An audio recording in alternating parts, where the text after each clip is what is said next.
Wakasema 7. Kawaagiza mkutano waketi chini, akaitwaa ile mikate 7, akashukuru, akaimega, akawapa wanafunzi wake wawaandikie, wakawaandikia makutano. Mungu, tunakushukuru kwa nafasi hii njema. Asante tena kwa siku hii ya leo ambapo tumekutana katika ibada hii ya kwanza. Roho wako Mtakatifu aseme nasi, ni katika jina la Baba na Mwana na Roho Mtakatifu. Amen. Amen. Amen. Amen. Tuketi. Bwana Yesu asifiwe. Jana siku ya Ijumaa tulikuwa na mkesha mzuri. Walikuja waumini wengi, lakini pia walikuja wageni wengi. Lakini wageni walikuwa pia wengi zaidi. Na tulibarikiwa sana kwenye mkesha ule ambao pia ulihudhuriwa na vikundi vingi vya waimbaji binafsi na kwaya mbalimbali. Na Mungu awabariki kamati iliyoandaa, kiongozwa na Mama Miti, mwenyekiti wa fellowship, na wajumbe wote wa kamati na wahudumu waliohudumu, akina Elkana,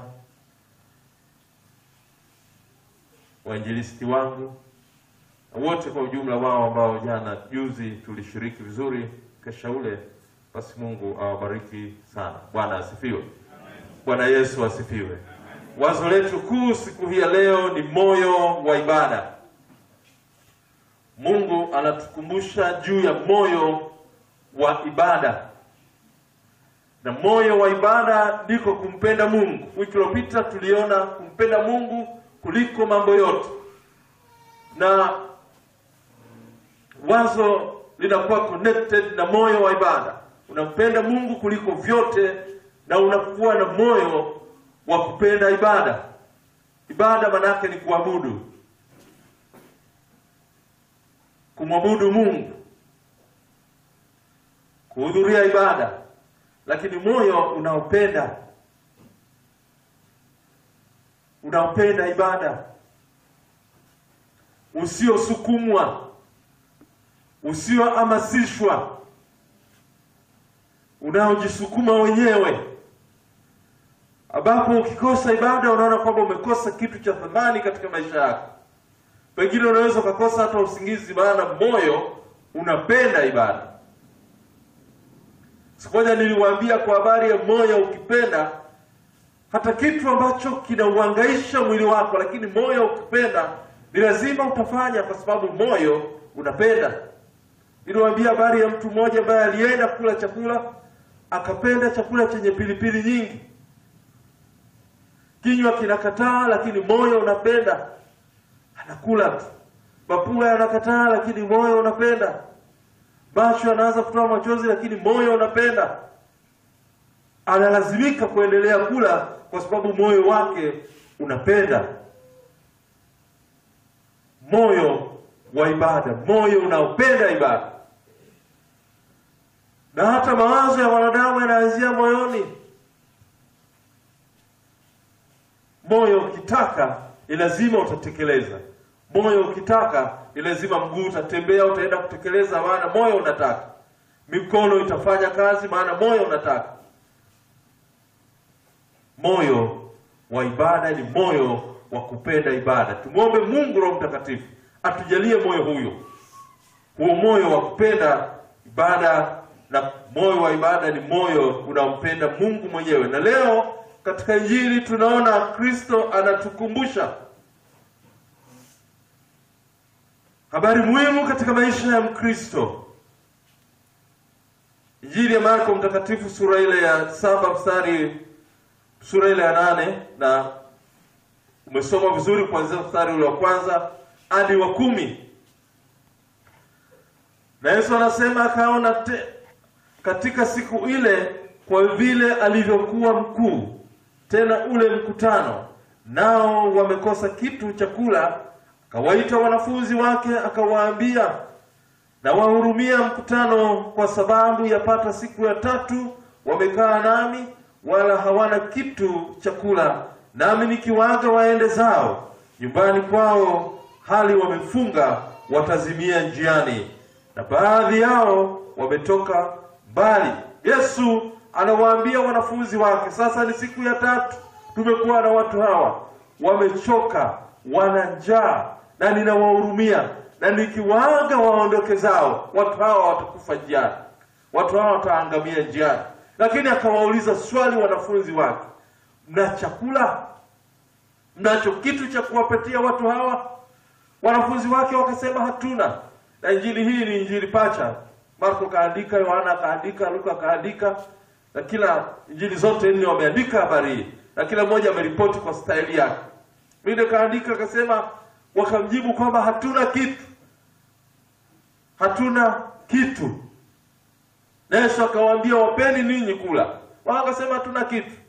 Sehemu zingine wakasema yupo lakini hatuna kitu, lakini kuna kitoto hapa na mikate michache. Lakini hii inatosha nini kwa watu wengi kama hawa?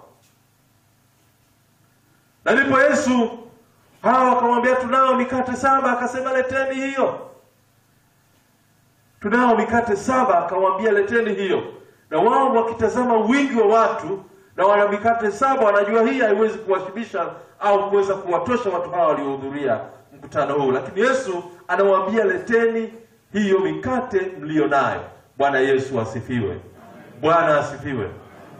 Baraka yako, kisababishi cha baraka yako ni wewe mwenyewe.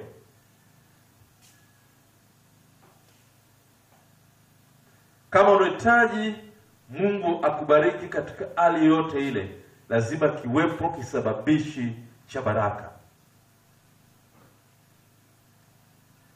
Na Yesu anawaambia hawa wanafunzi wake, leteni hiyo mikate mlionayo. Na huwa anakaa anajiuliza swali, kwa nini Yesu hakuagiza tu Mungu tushushie mikate? Bali uwezo alikuwa nayo, mamlaka alikuwa nayo, lakini akawauliza wanafunzi wake, mna kitu gani? Na Mungu anataka kujua una kitu gani. Lazima uwe na kitu kama unataka kitu. Lazima uwe na kitu mkononi mwako kama unataka kupokea kutoka kwa Mungu. Hakuna sehemu kusoma katika Biblia toka kitabu cha Mwanzo mpaka Ufunuo ambapo watu walibarikiwa pasipo kuwa na kitu. Lazima kiwepo kisababishi cha baraka. Na hapo ndipo tunaporudi katika swala zima la kumtolea Mungu. Tunamtolea ili tupate kubarikiwa. Hauwezi kwenda mbele za Mungu kumwambia Mungu nibariki pasipokuwa na kitu. Au kaja hapa kanisani, Mungu nipatie hiki na hiki, pasipo kutoa. Haiwezekani. Bwana Yesu asifiwe. Haiwezekani. Lazima utoe. Sasa mchungaji ameanza sasa. Haiwezekani kubarikiwa pasipo kutoa sadaka. Na kama kuna mtu aliwahi kukwambia hivyo, basi amekudanganya. Hakuna kitu kama hicho. Na hiyo ndio principle ya kubarikiwa, lazima utoe. Ndio maana katika kitabu Paulo anasema katika Wakorintho, kitabu cha Wakorintho, kwamba apadaye haba huyo atavuna nini? Yaani lazima upande, hata kama ni haba, ili uweze kupata haba, uweke haba. Lakini ikiwa hakuna kabisa, na kwako pia itakuwa hakuna kabisa, maana haujatoa chochote. Yesu anawaambia wanafunzi wake, mna kitu gani? Nao wanasema tunao mikate. Anasema leteni hiyo. Katika kile walichokuwa nacho, ndipo watu wakaweza kubarikiwa. Wakatoa kile walichokuwa nacho, ndipo baraka Mungu akaweza kushusha baraka zake, kwa sababu tayari kipo kitu ambacho amepokea Bwana Kristo. Kipo kitu ambacho Mungu amekiona. Kipo kitu ambacho kimetolewa. Ndipo Mungu akashusha baraka zake. Na Yesu akashukuru kupitia kile. Bwana asifiwe. Lazima umtolee Mungu kama unataka ubarikiwe. Na ukitoa kidogo, utabarikiwa kidogo. Yesu akiwa hekaluni, watu wanakuja hekaluni wanatoa. Wanatoa sadaka zao. Na Yesu akashuhudia watu walivyokuwa wanatoa. Na akatoka, na mimi picha ile wanaiona Yesu akatoka madhabahuni akaja akasimama. Akawa anatizama jinsi wanavyotoa. Wakati fulani nilikuwa na padri mmoja, alikuwa na mtindo watu wakitoa sadaka na kuja anasimama hivi. Alafu anatulia na watazama tu tunavyotoa. Sasa Yesu akatoka akaja akashuka anatazama jinsi wanavyotoa. Wakaja matajiri wanafungua wallet zao, wanatoa wekundu kadhaa Msimbazi, wanaweka, wanarudisha zingine kwenye mfuko, wanakuja wengine wanatoa, wanaweka fedha mengi. Akaja mama mmoja. Akafika pengine alikuwa amefunga sadaka yake kwenye kanga, akafungua, akatoa vyote alivyokuwa navyo, akaweka, akaondoka. Sadaka ile kamgusa Yesu. Yesu akutulia kimya, akasimama, akaanza kuzungumza. Akasema hakika huyu ametoa kuliko wote, maana yeye ametoa vyote alivyokuwa navyo. Bwana Yesu asifiwe. Hakubakiza. Wengine wametoa vingi, lakini ni sehemu tu ya vilivyowazidia, pengine vilivyobaki. Na ndivyo tulivyo wa Kristo Anglikana, sio wa Kristo wote, lakini wa Anglikana sehemu tu. Na wengineo kushanua mandazi, change na ubaki kanisani. Ukishafanya shopping yako, change na ubaki. Yaani Mungu hana budget kwenye maisha yetu. Ni kweli? Kama ni kweli, kama ninasema uongo, nani anapanga budget? Hii budget kwa ajili ya kanisani. Kama yupo kweli kabisa, be sincere. Yupo anapanga budget kwamba hii budget yangu ni kwa ajili ya sadaka zangu za mwaka mzima, katika mshahara wangu natenga budget. Yupo anaweka budget? Yupo? Hakuna. Yupo anaweka budget kwa ajili ya school fees, ada za shule? Yupo? Ada za shule. Sio. Bwana Yesu asifiwe. Hatukumbuki kupanga kwa ajili ya Mungu. Mtoto mmoja akawa ametembelea dhehebu jingine, si Anglikana, si la Anglikana. Akaenda kwenye familia nyingine.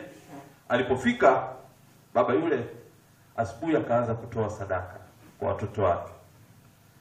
Akatoa sadaka shilingi 3,000 kwa kila mtoto. Na huyu mgeni naye akapewa shilingi 3,000, kaweka mfukoni, afa anaomba sadaka.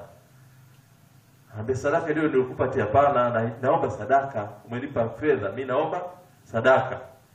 Maana hakuwahi kutoa sadaka ya noti. Noti anajua sio sadaka. Sadaka anaopelekewa Mungu ni coins. Change. Kwa hivyo hakujua kama Mungu kweli anaweza kupewa sadaka ya noti. Kwa alipopewa sadaka ile akaweka mfukoni, lakini bado anaomba sadaka. Ile anajua amepewa ile matumizi, lakini naomba sadaka. Yaani sadaka ikapewa jina kwamba ukiona coins maana yake nini? Sadaka. Yaani coins is equal to offering. Coins ndio nini? Ndio sadaka. Ndivyo tunavyowalea hata hawa vijana wadogo. Mama yule mjane ambaye alikuwa akiokota kuni, akakutwa na mtu wa Mungu anaokota kuni, na mtu wa Mungu Elisha akamuuliza kama ana chochote nyumbani, naye akajibu, kama Bwana Mungu wangu aishivyo sina kitu, lakini nina kozi moja tu na mafuta kibaba kimoja. Ninaokota kuni niende nitengeneze mkate nile mimi pamoja na mjukuu wangu, alafu tujifungie ndani tusubiri habari ya kifo chetu. Na mtu wa Mungu akamwambia, sawa, ninajua, lakini pamoja na hali hiyo niletee mimi kwanza. Na ule ulikuwa ni mtihani mgumu. Bwana asifiwe. Mama yule anaambiwa na mtu wa Mungu, niletee mimi kwanza. Yeye anasema sina kitu, lakini nina konzi moja, yani kipimo kimoja cha unga cha mkono mmoja na mafuta kidogo peke yake, na ninaokota kuni ili nipate kwenda kumtengenezea mjukuu wangu pamoja na mimi tule. Na baada ya hapo hatuna matumaini, hatuna tegemeo, hatuna chochote, tusubiri kifo chetu. Bana ndio mlo wetu wa mwisho. Na mtu wa Mungu anamwambia sawa sawa, ninajua, niletee mimi kwanza. Bwana Yesu asifiwe. Na ndivyo Mungu anavyotuambia, niletee mimi kwanza. Wengi huwa tunafika tukipokea fedha, tunawaza habari ya matumizi yetu, tunawaza habari ya school fees, tunawaza habari ya kodi ya jioni, akakuta vimejaa mpaka siku mvua zilipoanza kunyesha katika nchi ile. Bwana Yesu asifiwe. Lazima kiwepo kisababishi cha baraka katika maisha yako. Haiwezekani ukapokea pasipo kuwepo cha kusababisha baraka hiyo. Haiwezekani. Haiwezekani. Hata Petro alipoambiwa shusha nyavu zako, alitoa kwanza mtumbwi. Kristo alipofika pale, Yesu Kristo alipofika akamwambia naomba mtumbwi wako, akatoa mtumbwi wake. Yesu akautumia, akawahubiria watu Injili. Baada ya pale ndipo akamwambia peleka chombo kilindini. Akapeleka kilindini, akaambiwa shusha nyavu. Akasema nimetaabika mchana kutwa, lakini kwa jina lako nitazishusha nyavu. Akashusha, akapata samaki wengi, akaanza kuwaita na washirika wake, jamani njooni mnisaidie. Ndipo anamwambia Yesu, ondoka kwangu, bana mimi ni mtu mwenye dhambi. Sasa anamwambia kuanzia leo sasa wewe hutakuwa tena kuku, lakini utakuwa mvuvi wa watu. Bwana asifiwe. Alitoa kwanza. Niliwaambia Jumapili moja kwamba mkono ukiwa umefungwa namna hii hauwezi kupokea, lazima ukujuke. Kilichopo kitoke ili uweze kupokea. Lazima utoe ili upokee. Na hiyo ndio principle ya kubarikiwa. Wengine tunaomba, mnaomba Mungu, unaomba Mungu nipatie mtoto. Sadaka zingine ni za kupeleka tu. Yaani unaleta sadaka yako hapo na unajua, ngoja niwaambie Wakristo wenzangu. Yaani sehemu ambayo Mungu anashuka mwenyewe, na sadaka ni manukato mazuri mbele ya Mungu. Zamani zilikuwa zinachomwa na kuteketezwa, siku hizi zinahesabiwa. Yaani kuleta sadaka zenu tunazichoma madhabahuni, zinateketezwa, moshi unapaa mbinguni, Mungu anaitakabali. Siku hizi tunahesabu, yatumika kwa matumizi mengine, maana si amwatunzi watumishi, lakini mnawatunza naletaga, na leo nimeambiwa mnaleta. Zamani zile walikuwa wanawapelekea makuhani chakula, kila kitu. Sadaka ikija pia kuna sehemu ya kuhani, afu vingine vinateketezwa. Yaani hapo hakuna cha kuulizana sijui ripoti ya fedha sijui nini, hakuna. Yote vinateketezwa na manukato yanapaa mbinguni. Mungu anashuka mwenyewe kwenye sadaka. Yeye mwenyewe Mungu. Ndio maana tunasema ni manukato mazuri ya kupendeza mbele za Mungu, maana anashuka mwenyewe. Anatazama jinsi watu wanavyomtolea. Kama kuna sehemu ya kubanana na Mungu ni kwenye matoleo, ni kwenye sadaka. Kama kuna sehemu ya kuzungumza na Mungu ni kwenye sadaka. Hata kina Ezekiel walisema na Mungu, akamwambia nimekuja mbele zako kila siku kwa uaminifu. Bwana Mungu alikuwa anasema mwanamume yoyote asije mbele za Mungu mikono mitupu. Na Ezekiel anabanana na Mungu, anamwambia nimekuwa mwaminifu na kila siku nimekuja mbele zako kwa uaminifu. Mungu kumbuka. Na Mungu akakumbuka habari ile, akamwambia sasa utaongeza miaka mingine 15. Maana alikuwa nacho cha kumwambia Mungu. Alipomwambia Mungu kumbuka, na Mungu akakumbuka jinsi anavyokwenda mbele zake kila siku kwa uaminifu, akimtolea sehemu ya 10 ya mapato yake. Na Mungu alikuwa anataka kumwangamiza, akagairi, akasema sasa wanaongezewa miaka 15. Akina Kornelio walikuwa wanatoa sadaka zao, watu wa mataifa, wapagani ambao hawakumjua Mungu, lakini yeye alikuwa anatoa tu sadaka. Na Mungu akatengeneza mkakati, akina Petro wakaenda kwa Kornelio. Matendo sura 10. Wakaenda kwa Kornelio. Na Kornelio anapokea neema ile ya kubatizwa yeye na nyumba yake. Na anapata baraka ile kwa sababu tu alikuwa anamtolea. Na Mungu akasema sadaka yako na maombi yako vimefika mbinguni na kuwa ukumbusho. Sio kufika tu, lakini sasa vimekuwa ukumbusho mbele za Mungu. Wewe tazama ni kitu gani cha baraka zaidi ya maisha yako kama Mungu anakuambia kwamba sadaka yako ni ukumbusho mbele zake. Yaani sasa Mungu huwa halali, ningesema akilala kiamka anaiona, lakini yala kila akinyanyua uso wake namna hii anaona sadaka yako, maombi yako, anajibu maombi yako. Kila akinyanyua uso wake anaona sadaka yako, maombi yako, anajibu maombi yako. Anasema vimekuwa ukumbusho mbele za Mungu. Namna unavyomtolea Mungu, Mungu akafurahi akasema vimekuwa ukumbusho mbele za Mungu. Bwana asifiwe. Bwana Yesu asifiwe. Yesu akawaambia wanafunzi wake wawaketishe watu, akabariki ile mikate, akawapatia, wakala, wakasaza. Kile walichokuwa nacho ndicho kilichosababisha baraka iliyopatikana kwa wale watu, kwa sababu wanafunzi walitoa walichokuwa nacho, na Yesu kupitia walichokuwa nacho akaweza kuwabariki watu wale. Lazima kiwepo kisababishi cha baraka katika maisha yako. Atoae haba atapokea haba. Atoae kwa ukarimu atabarikiwa kwa ukarimu. Wala si kwa kupigiwa debe, si kwa kuimbiwa toa ndugu ulicho nacho. Bwana anakuona mpaka moyoni mwako. Ndio naiba.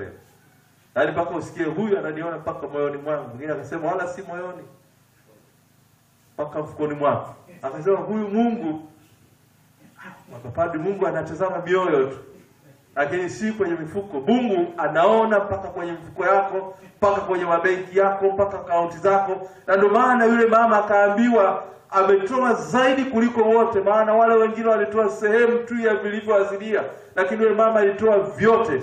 Mungu anatazama kilichobaki. Na unapotoa sadaka yako, Mungu anatazama kilichobaki. Ukija ukiweka anatazama, ameweka shilingi 10,000 kwenye akaunti yake, kuna milioni. Ameniibia huyu.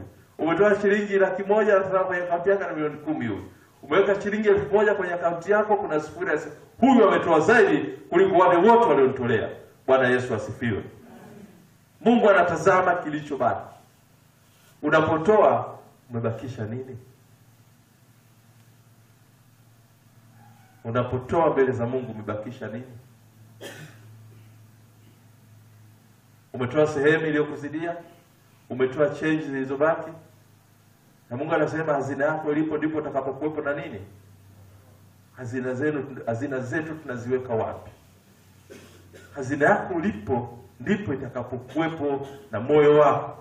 Hazina yako unaiweka wapi? Kanisani? Unapoleta coins? Au kwenye bar unakupeleka note? Na kule hakuna coins kule. Ni note zinapelekwa kule. Au kwenye bar unakupeleka note. Hazina yako ilipo ndipo moyo wako utakapokuwepo. Moyo wako utakuwa mbinguni au utakuwepo kwenye activities zako za duniani. Mungu anapotukumbusha moyo wa ibada, moyo wa ibada ni kuabudu Mungu, moyo wa ibada ni kujitolea kwa ajili ya kazi ya Mungu, moyo wa ibada ni kumtolea Mungu, moyo wa ibada ni kutoa dhabihu, moyo wa ibada ni kutoa sehemu ya 10 ya mapato yetu, moyo wa ibada ni kutokuwa majambazi wa kumwibia Mungu, moyo wa ibada ni kuwa waaminifu mbele za Mungu, moyo wa ibada ni kuja kanisani kila siku, moyo wa ibada ni kumtumikia Mungu. Mungu akubariki sana ndugu yangu Jumapili ya leo. Tunapokumbushwa juu ya habari ya moyo wa ibada, basi tukumbuke kumtumikia Mungu kwa mali zetu, tukumbuke kumtumikia Mungu kwa kazi zetu, tukumbuke kumtumikia Mungu kwa nguvu zetu, tukumbuke kumtumikia Mungu kwa juhudi zetu zote, na Mungu atatubariki, na Mungu ataitakabali hata na sadaka tunayomtolea. Mungu atubariki, na Mungu alibariki neno lake, kwa jina la Baba na Mwana na Roho Mtakatifu.